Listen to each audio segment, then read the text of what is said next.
Hello അസ്സലാമലൈക്കും എല്ലാ കൂട്ടുകാർക്കും ഇന്നത്തെ പുതിയൊരു വീഡിയോയിലേക്ക് ഒത്തിരി സ്നേഹത്തോടെ സ്വാഗതം. എല്ലാവർക്കും സുഖമാണല്ലോ അല്ലേ? ഇനി ഞാൻ വന്നിട്ടുള്ളത് നമ്മുടെ വീട്ടിൽ ചക്കയും മാങ്ങയൊക്കെ ഉള്ള ഒരു കാലം വരുന്ന സമയത്ത് ഒരുപാട് ഈച്ചകൾ ഉണ്ടായിരിക്കുമല്ലോ. അതുപോലെ തന്നെ മഴക്കാലം തുടങ്ങിയാലും നമുക്ക് ഈച്ചൻ്റെ ശല്യം ഒരുപാട് ഉണ്ടായിരിക്കും. അപ്പോൾ എല്ലാവർക്കും തന്നെ ഈച്ചയുടെ ശല്യം ഒഴിവാക്കാൻ വേണ്ടിയിട്ടുള്ള വീട്ടിലുള്ള സാധനങ്ങൾ വെച്ചിട്ടുള്ള അടിപൊളി 3 ടിപ്പാണ് കാണിക്കുന്നത്. എല്ലാവരും വീഡിയോ അവസാനം വരെ കണ്ടു നോക്കണം. നിങ്ങൾക്ക് ഇഷ്ടമാവുകയാണെന്നുണ്ടെങ്കിൽ ലൈക്ക് ചെയ്യാനും ഷെയർ ചെയ്യാനും ഒന്നും മറക്കരുത്. നിങ്ങളുടെ അഭിപ്രായം എന്താണെന്നുണ്ടെങ്കിലും അത് താഴെ കമൻറ്റ് ചെയ്യാനും മറക്കരുത്. അപ്പോൾ അതാ ഞാനൊരു സോസ് പാൻ വെച്ച് കൊടുത്തിട്ടുണ്ട്. അതിലേക്ക് ഞാനൊരു ഗ്ലാസ് വെള്ളം ഒഴിച്ച് കൊടുക്കുന്നുണ്ട് കേട്ടോ. നമുക്ക് എത്രയാണോ ആവശ്യം എന്നുണ്ടെങ്കിൽ അത്രയും എടുക്കുക. അപ്പോൾ ഞാനൊരു ഗ്ലാസ് വെള്ളമാണ് ഒഴിച്ച് കൊടുത്തിട്ടുള്ളത്. അതിലേക്ക് ഞാനൊരു 1/2 ടീസ്പൂണ് ഗ്രാമ്പു പൊടിച്ചതാണ് കേട്ടോ ഇട്ട് കൊടുത്തിട്ടുള്ളത്. ഇനിയിപ്പോൾ ഗ്രാമ്പു പൊടിച്ചതില്ല എന്നുണ്ടെങ്കിൽ നമുക്ക് ഒരു 5-6 ഗ്രാമ്പു വെറുതെ ഒരകല്ലിൽ ഇട്ടിട്ടൊന്ന് കുത്തിയിട്ട് ഇട്ട് കൊടുത്താലും മതി കേട്ടോ. അതിൻ്റെ സത്ത് നമുക്ക് കിട്ടണമെന്ന് മാത്രമേ ഉള്ളൂ. അപ്പോൾ പൊടിച്ചതാകുമ്പോൾ പെട്ടെന്ന് ആയിരിക്കുമല്ലോ, അതിനു വേണ്ടി പൊടി ഇട്ട് കൊടുത്തു എന്ന് മാത്രം. ഇനിയിപ്പോൾ അതിലേക്ക് ഞാൻ ചേർത്ത് കൊടുക്കുന്നത് ചെറുനാരങ്ങയാണ് കേട്ടോ. അപ്പോൾ ചെറുനാരങ്ങ നമ്മൾ ലൈമൊക്കെ ഉണ്ടാക്കിയെടുത്തതിൻ്റെ തൊണ്ടുണ്ടെന്നുണ്ടെങ്കിൽ 1-2 തൊണ്ട് ഇട്ട് കൊടുത്താൽ മതി. ഞാനിപ്പോൾ ഒരു ചെറുനാരങ്ങൻ്റെ പകുതിയാണ് ഇട്ട് കൊടുക്കുന്നത്. അപ്പോൾ ഇതെല്ലാം കൂടി നന്നായിട്ട് നല്ലോണം ഒന്ന് തിളച്ച് വരുന്ന സമയത്ത് നല്ലൊരു സത്ത് കിട്ടും. അപ്പോൾ അതിന് വേണ്ടിയിട്ടാണ് നാരങ്ങ ഈ സമയത്ത് തന്നെ ചേർത്ത് കൊടുക്കുന്നത്. ഇപ്പോൾ ചെറിയ കഷ്ണങ്ങളാക്കിയിട്ട് ഇതിലിട്ട് കൊടുത്തിട്ട് നല്ലോണം തന്നെ ഒന്ന് തിളപ്പിച്ചെടുക്കുകയാണ്. അപ്പോൾ നന്നായിട്ട് തിളപ്പിച്ചെടുക്കണം കേട്ടോ. നന്നായിട്ട് തിളച്ചതിന് ശേഷം മാത്രം ഗ്യാസ് ഓഫ് ചെയ്യാൻ പാടുള്ളൂ. അപ്പോൾ നമുക്കിതൊന്ന് തിളക്കാൻ വേണ്ടിയിട്ട് മാറ്റി വെക്കാം. തിളക്കുന്ന സമയം കൊണ്ട് തന്നെ നമുക്ക് ഇതിലേക്ക് വേണ്ടിയിട്ട് കുറച്ച് പപ്പായയുടെ ഇല എടുക്കാം കേട്ടോ. അപ്പോൾ നമ്മുടെ വീട്ടിൽ പപ്പായയുടെ ഇല ഉണ്ടെന്നുണ്ടെങ്കിൽ എടുത്താൽ മതി, ഇല്ലെങ്കിൽ കുഴപ്പമൊന്നുമില്ല. ഉണ്ടെങ്കിൽ ഒരുപാട് നല്ലതാണ്. നമുക്കൊരു 1-2 ഇല എടുത്തിട്ട് ഇതിൻ്റെ കൂടെ ചേർക്കുന്നത് ഒരുപാട് നല്ലതാണ് കേട്ടോ. ഈച്ചയും പാറ്റയും പല്ലിയും എല്ലാ ശല്യങ്ങളും മാറിക്കിട്ടാൻ വേണ്ടിയിട്ട്. അപ്പോൾ നമുക്ക് ഇത് നന്നായിട്ട് തിളച്ച് വന്നിട്ടുണ്ട്. ഇത് ഓഫ് ചെയ്തിട്ട് തണുക്കാനായിട്ട് മാറ്റി വെച്ചിട്ട് നമുക്ക് പപ്പായൻ്റെ ഇല എടുക്കാൻ വേണ്ടിയിട്ട് പോവാം. അപ്പോൾ നല്ലോണം തന്നെ തിളച്ചു. ഇനി ഇതൊന്ന് ചൂടാറാൻ വേണ്ടിയിട്ട് നമ്മൾ വെയിറ്റ് ചെയ്യണം. ആ സമയത്ത് നമുക്ക് പപ്പായയുടെ ഇല എടുത്തിട്ട് വരാം.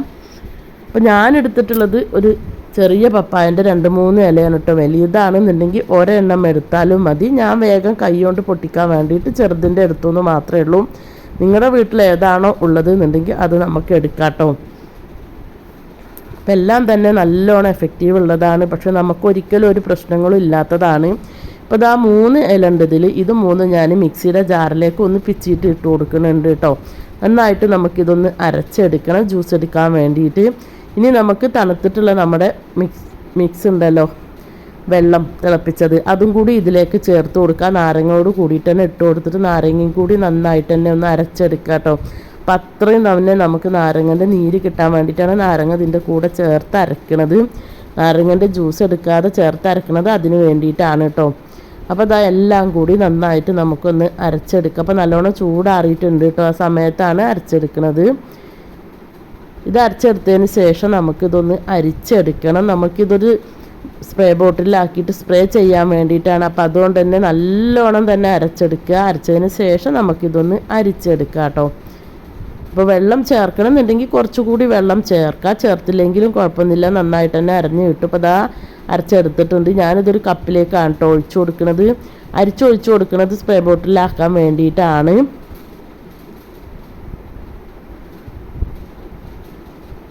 ഇപ്പം മിക്സിയുടെ ജാറിൻ്റെ മൂടിയിലൊക്കെ കുറേ ഉണ്ട്. അപ്പോൾ കുറച്ച് വെള്ളം ഒന്ന് അതിലേക്ക് ഒഴിച്ചിട്ടൊന്ന് കഴുകി കൊണ്ടുവരുന്നുണ്ട്. അതും കൂടി നമുക്ക് ഇതിലേക്ക് ഒഴിച്ചിട്ടൊന്ന് അരിച്ചെടുക്കാം. ഇനി ഇത് അരിച്ചെടുത്തതിന് ശേഷം സ്പ്രേ ബോട്ടിലാക്കിയതിന് ശേഷം നമുക്ക് എവിടെയാണോ ഈച്ചൻ്റെ ശല്യം ഉണ്ടെന്നുണ്ടെങ്കിൽ എവിടെ വേണമെന്നുണ്ടെങ്കിലും നമുക്ക് അടിച്ചു കൊടുക്കാം കേട്ടോ. നമ്മളൊരിക്കലും തന്നെ കെമിക്കലൊന്നും ചേർക്കാത്തത് കൊണ്ട് തന്നെ പ്രശ്നങ്ങളൊന്നുമില്ല. അടുക്കളയിലും ബെഡ്റൂമിലോ സിറ്റ് ഔട്ടിലോ എവിടെയാണെന്നുണ്ടെങ്കിലും നമുക്ക് അടിച്ചു കൊടുക്കാം. കുട്ടികളുണ്ടെങ്കിലും ഒന്നും തന്നെ ഒരു പ്രശ്നം വരില്ല. അപ്പോൾ ഞാനതൊരു ചെറിയ സ്പ്രേ ബോട്ടിലാക്കി വെക്കുന്നുണ്ട്. നമുക്ക് ആവശ്യമുള്ള ഭാഗങ്ങളിലൊക്കെ അടിച്ചു കൊടുക്കാൻ വേണ്ടിയിട്ട്. നല്ലൊരു എഫക്റ്റീവാണ്. ചെയ്ത് നോക്കണം, എന്തായാലും തന്നെ റിസൾട്ട് കിട്ടും. അപ്പോൾ വീഡിയോ ഇഷ്ടപ്പെട്ടിട്ടുണ്ടെന്നുണ്ടെങ്കിൽ ലൈക്ക് ചെയ്യാൻ വേണ്ടിയിട്ട് മറക്കരുത്. അതുപോലെ തന്നെ നമുക്ക് തുടക്കുന്ന സമയത്തും തന്നെ ഇനിയിപ്പം പപ്പായൻ്റെ ഇലയൊന്നുമില്ല എന്നുണ്ടെങ്കിൽ നമുക്ക് അടിപൊളി തന്നെ വേറൊരു സൊല്യൂഷൻ ഉണ്ട് കേട്ടോ. അത് നമുക്ക് തുടക്കണ വെള്ളത്തിലും കൗണ്ടർ ടോപ്പിലും ഒക്കെ തന്നെ ചേർത്ത് തുടക്കാൻ വേണ്ടിയിട്ട് പറ്റും. ഈച്ചൻ്റെ ശല്യം നമുക്ക് പൂർണ്ണമായിട്ട് മാറ്റാൻ വേണ്ടിയിട്ട് ഈ ഒരു ലിക്വിഡും നല്ലതാണ്. അപ്പോൾ അതിന് വേണ്ടിയിട്ട് ഞാനൊരു കപ്പ് എടുത്തിട്ടുണ്ട്. ആ കപ്പിലേക്ക് ഞാനൊരു 1/2 കപ്പ് സാധാ വെള്ളം ഒഴിച്ചു കൊടുക്കുന്നുണ്ട് കേട്ടോ. ചൂടുവെള്ളം വേണമെന്നൊന്നുമില്ല, സാധാ വെള്ളമാണ് കേട്ടോ, നോർമൽ വാട്ടറാണ് ഒഴിച്ചു കൊടുക്കുന്നത്. അതിന് ശേഷം അതേ അളവിൽ തന്നെ ഞാൻ വിനീഗർ ഒഴിച്ചു കൊടുക്കുന്നുണ്ട്. സുർക്ക നമ്മൾ അച്ചാറൊക്കെ ഉണ്ടാക്കാൻ വേണ്ടി എടുക്കുന്ന വിനീഗറാണ് ഒഴിച്ചു കൊടുക്കുന്നത്. രണ്ടും ഒരേ അളവിലായിരിക്കണം, വെള്ളം ഒട്ടും കൂടി പോവണ്ട കേട്ടോ. അപ്പോൾ വിനീഗറിൻ്റെ മണം നല്ലതായിട്ട് പിടിക്കില്ല, അപ്പോൾ അതുകൊണ്ടാണ് വിനീഗറും കൂടി എടുത്തിട്ടുള്ളത്.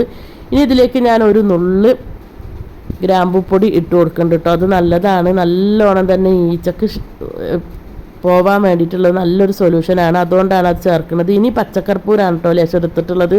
ഇത് കടകളിൽ നിന്ന് വാങ്ങിക്കാൻ വേണ്ടിയിട്ട് കിട്ടും. വലിയ കൂടുതൽ വിലയൊന്നും കൊടുക്കേണ്ട ആവശ്യമില്ല, കുറച്ച് പൈസക്ക് തന്നെ നമുക്ക് കിട്ടും. ഇത് വീട്ടിലുണ്ടെന്നുണ്ടെങ്കിൽ നല്ലതാട്ടോ. തുടക്കുന്ന സമയത്തൊക്കെ നമ്മൾ ചേർത്ത് കൊടുക്കുമ്പോൾ നല്ലൊരു സ്മെല്ലും ആയിരിക്കും. ഉറുമ്പൊക്കെ പോകാനും വേണ്ടിയിട്ടും ഈച്ച പോകാനൊക്കെ നല്ലതാണ്. അപ്പോൾ ഇത് ഞാനതൊന്ന് വെറുതെ കുത്തിയിട്ട് ഇതിലിട്ട് കൊടുക്കുന്നുണ്ട്. ഇനി ഇത് നമുക്ക് നന്നായിട്ട് തന്നെ ഒന്ന് മിക്സാക്കി എടുക്കാം. മിക്സാക്കി എടുത്തതിന് ശേഷം ഇതിൽ നമ്മൾ സാധാരണ തുടക്കാൻ വേണ്ടിയിട്ട് വെള്ളം എടുക്കില്ലേ, ആ വെള്ളത്തിലൊന്ന് ഒഴിച്ചു കൊടുത്താൽ മതി കേട്ടോ. അങ്ങനെ ഒഴിച്ചു കൊടുക്കുന്ന സമയത്ത് ഈച്ചകളൊക്കെ പോയി കിട്ടാൻ വേണ്ടിയിട്ട് പറ്റും. അപ്പോൾ അത് നല്ലോണം തന്നെ മിക്സ് ആക്കിയിട്ട് നമ്മൾ തുടക്കുന്ന വെള്ളത്തിൽ ചേർത്ത് കൊടുത്തിട്ട് നമുക്ക് തറയും കൗണ്ടർ ടോപ്പൊക്കെ നല്ലോണം തന്നെ തുടച്ചെടുക്കാം.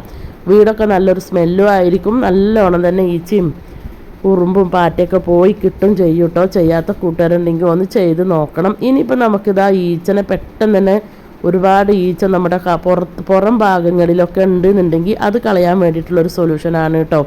അപ്പോൾ അതിന് വേണ്ടിയിട്ട് എടുത്തിട്ടുള്ളത് ഞാനൊരു തീപ്പെട്ടിയാണ് കേട്ടോ. തീപ്പെട്ടിക്ക് എന്തോ ചെറിയൊരു വിലയുള്ളൂ. ആ തീപ്പെട്ടിൻ്റെ മരുന്ന് മാത്രമേ നമുക്ക് ആവശ്യമുള്ളൂ. തീപ്പെട്ടിക്കൊള്ളിയുന്ന മരുന്ന് നമുക്കൊരു കടലാസിലേക്ക് മാറ്റിയെടുക്കാം കേട്ടോ. അപ്പോൾ ഗ്ലൗസ് ഉണ്ടെന്നുണ്ടെങ്കിൽ അത് ഇട്ട് കൊടുക്കാം. അതല്ലാന്നുണ്ടെങ്കിൽ കൈ സോപ്പിട്ട് കഴുകിയാൽ മതി. ഞാൻ കൈ സോപ്പിട്ട് കഴുകുകയാണ് ചെയ്തത്. അപ്പോൾ ഇതുപോലെ ഒരു കടലാസിലേക്ക് എടുത്തിട്ട് നമ്മൾ ഉപയോഗിക്കാത്തൊരു പാത്രത്തിലേക്ക് അത് ഇട്ട് കൊടുക്കണം. ഇതിട്ട് കൊടുത്തതിന് ശേഷം ഇനി ഇതിലേക്ക് ഇത്ര തന്നെ പഞ്ചസാര കൂടി ഇട്ട് കൊടുക്കുക കേട്ടോ. അപ്പോൾ ഈച്ചകൾ നമ്മൾ പുറം ഭാഗങ്ങളിൽ കുട്ടികളും ഒന്നും വരാത്ത സ്ഥലങ്ങളിലും നമ്മൾ ഭക്ഷണം കഴിക്കാനൊന്നും ഉപയോഗിക്കാത്തൊക്കെ സ്ഥലങ്ങളിലാണ് കേട്ടോ ഇത് ചെയ്യാൻ വേണ്ടിയിട്ട് പാടുള്ളൂ. അപ്പോൾ ഇതാ കുറച്ച് പഞ്ചസാര, അത്രയും പഞ്ചസാരയും കൂടി ചേർത്തതിന് ശേഷം നമ്മൾ സ്വല്പം വെള്ളം ഒഴിച്ചിട്ട് ഇത് നന്നായിട്ടൊന്ന് കുതിർത്തിയെടുക്കണം, ഒന്ന് മിക്സാക്കി എടുക്കണം, അലിയിച്ചെടുക്കണം. പഞ്ചസാരയും ഈ മരുന്നും കൂടി അലിയിച്ചെടുക്കുമ്പോൾ ഈ മധുരത്തിലേക്ക് ഈച്ച വരും. അങ്ങനെ ഈച്ച പെട്ടെന്ന് തന്നെ ഈ മരുന്ന് ആവുകൊണ്ട് ചാവും ചെയ്യും. അപ്പം നമുക്ക് പുറം ഭാഗങ്ങളിലൊക്കെ ഇതൊന്ന് കുറച്ചെടുത്തിട്ട് വെറുതെ ഒന്ന് തെളിച്ചു കൊടുത്താൽ മതി കേട്ടോ. ഈച്ചകളൊക്കെ ചത്തു പോയിക്കോളും. പക്ഷെ ഇത് നമ്മൾ വീടിൻ്റെ ഉള്ളിൽ ഉപയോഗിക്കണം അത്ര നല്ലതല്ല, ചത്തു പോവും. പെട്ടെന്ന് തന്നെ ഇത് കഴിച്ചു കഴിഞ്ഞാൽ ചത്തു പോവും. അപ്പോൾ ആവശ്യമുള്ള കൂട്ടുകാർക്ക് ഇങ്ങനെയും ചെയ്യാം. അപ്പോൾ എല്ലാ വീഡിയോസും തന്നെ എല്ലാവർക്കും ഇഷ്ടപ്പെട്ടിട്ടുണ്ടാവുമെന്ന് വിചാരിക്കുകയാണ്. നിങ്ങൾക്ക് വീഡിയോസൊക്കെ ഇഷ്ടപ്പെട്ടിട്ടുണ്ട്, യൂസ്ഫുള്ളാണ് തോന്നുകയാണെങ്കിൽ ലൈക്ക് ചെയ്യാനും ഷെയർ ചെയ്യാനും നിങ്ങളുടെ അഭിപ്രായങ്ങൾ താഴെ കമൻറ്റ് ചെയ്യാനും മറക്കരുത്. എല്ലാവർക്കും ഒരുപാട് നന്ദിയുണ്ട്. ഇൻഷാ അല്ലാഹ് ഇനിയും പുതിയ വീഡിയോ ആയിട്ട് കാണുന്നത് വരേക്കും ബായ്, താങ്ക്